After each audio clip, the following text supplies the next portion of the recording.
മണർക്കാട് കുഴിപ്പുരയിടത്തെ ശാന്തമായ ഉച്ചനേരത്തെ നടുക്കിക്കൊണ്ടാണ് ആ വാർത്ത പുറത്തു വന്നത്. അയൽവാസിയുടെ വീട്ടുമുറ്റത്ത് 65-കാരിയായ ശാന്തകുമാരി അബോധാവസ്ഥയിൽ വീണുകിടക്കുന്നു. ആശുപത്രിയിൽ എത്തിച്ചപ്പോഴേക്കും മരണം സ്ഥിരീകരിച്ചു.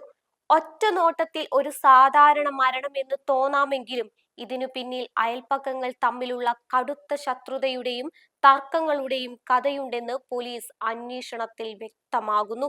അയൽവാസിയായ എബി ജോർജിന്റെ വീട്ടിൽ സ്ഥാപിക്കാൻ ശ്രമിച്ച CCTV ക്യാമറയാണ് ഈ ദാരുണമായ അന്ത്യത്തിലേക്ക് നയിച്ചതെന്നാണ് പുറത്തുവരുന്ന സൂചനകൾ. മണർക്കാട് കുന്നുംപുറത്ത് മാളിയേക്കൽ വീട്ടിൽ ശാന്തകുമാരിയും മകളും വാടകയ്ക്ക് താമസിക്കുന്ന എബിയും തമ്മിൽ നേരത്തെ തന്നെ വഴിത്തർക്കങ്ങൾ നിലനിന്നിരുന്നു.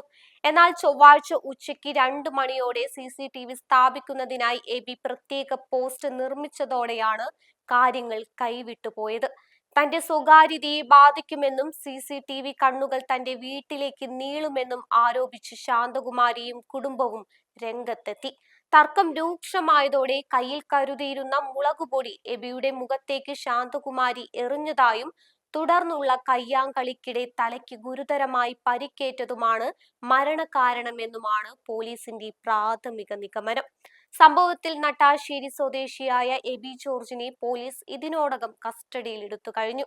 മനഃപൂർവ്വമല്ലാത്ത നരഹത്യയാണോ അതോ ആസൂത്രിതമായ കൊലപാതകമാണോ എന്നറിയാൻ വിശദമായ പോസ്റ്റ്മോർട്ടം റിപ്പോർട്ടിനായി കാത്തിരിക്കുകയാണ് അന്വേഷണ സംഘം. ഒരു CCTV ക്യാമറയുടെ പേരിൽ തുടങ്ങിയ വാക്കുതർക്കം ഒരു ജീവൻ അപഹരിക്കുന്നതിലേക്ക് എത്തിയത് പ്രദേശവാസികളെയും ഞെട്ടിച്ചിരിക്കുകയാണ്. മണർക്കാട് പോലീസ് സ്ഥലത്ത് ക്യാമ്പ് ചെയ്ത് കൂടുതൽ സാക്ഷിമൊഴികൾ രേഖപ്പെടുത്തി വരികയാണ്. ഒരു CCTVയിൽ പതിയാതെ പോയ ആ സത്യം. ഒരു കാലത്ത് സമാധാനത്തോടെ കഴിഞ്ഞിരുന്ന മണർക്കാട്ടെ ആ അയൽപക്കങ്ങളിൽ ഇന്ന് മൗനം മാത്രം.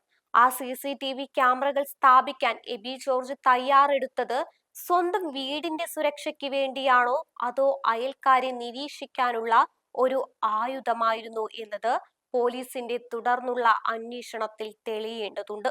മുളകുപൊടിയും വാക്കുതർക്കവും കയ്യാങ്കളിയും ഈ ചെറിയ സംഭവങ്ങൾ എങ്ങനെയാണ് ഒരു വയോധികയുടെ മരണത്തിലേക്ക് വഴിമാറിയത് എന്നതിലാണ് ഇപ്പോൾ ദുരൂഹത ഏറുന്നത്.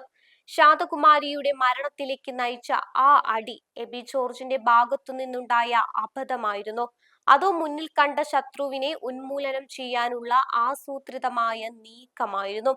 പോലീസ് കസ്റ്റഡിയിലുള്ള എബി ജോർജിന്റെ മൊഴികളിൽ അത്ര എളുപ്പത്തിൽ വിശ്വാസമർപ്പിക്കാൻ അന്വേഷണ സംഘം തയ്യാറല്ല.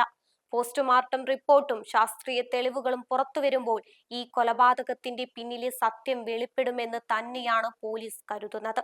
എന്തായാലും ഒരു CCTV തർക്കത്തിന് വില കൊടുക്കേണ്ടി വന്നത് ഒരു ജീവൻ കൊണ്ടാണ്.